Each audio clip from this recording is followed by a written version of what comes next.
Imagine stepping into a world where art and architecture echo the grandeur of ancient Rome and Greece.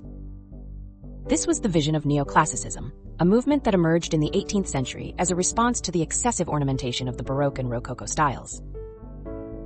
It sought to revive the clean lines, symmetry, and timeless ideals of classical antiquity. But why did this revival occur? In an age of enlightenment where reason and rationality reigned, artists and architects turned to the ancient world, believing it embodied universal truths. Neoclassicism wasn't just a return to tradition, it was a statement of values.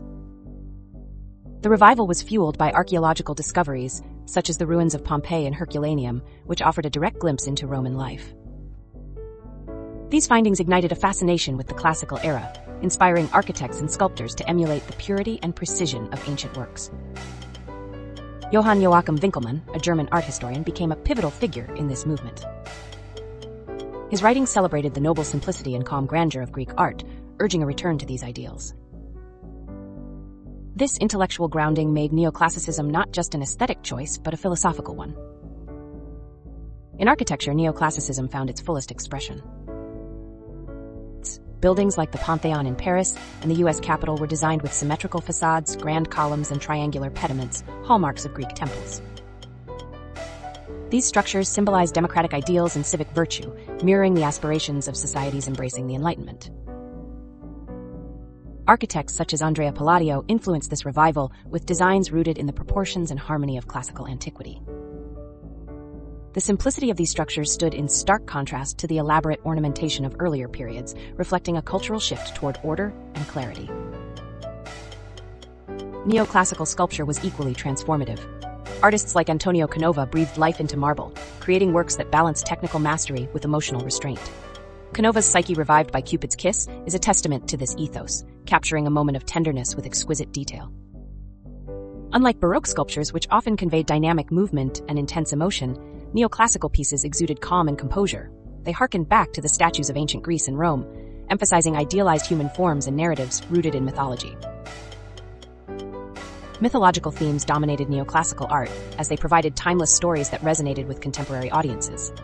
The gods and heroes of antiquity symbolized universal ideals such as courage, love, and sacrifice.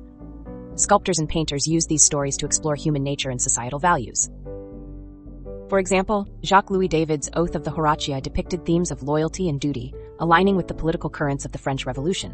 These narratives served as moral allegories, connecting past ideals to present aspirations. Neoclassicism wasn't confined to Europe. Its influence extended across the Atlantic, shaping the architectural landscape of the newly independent United States. Thomas Jefferson, inspired by classical ideals, incorporated neoclassical elements into Monticello and the University of Virginia. In doing so, he linked the nascent American Republic to the democratic principles of ancient Greece and Rome.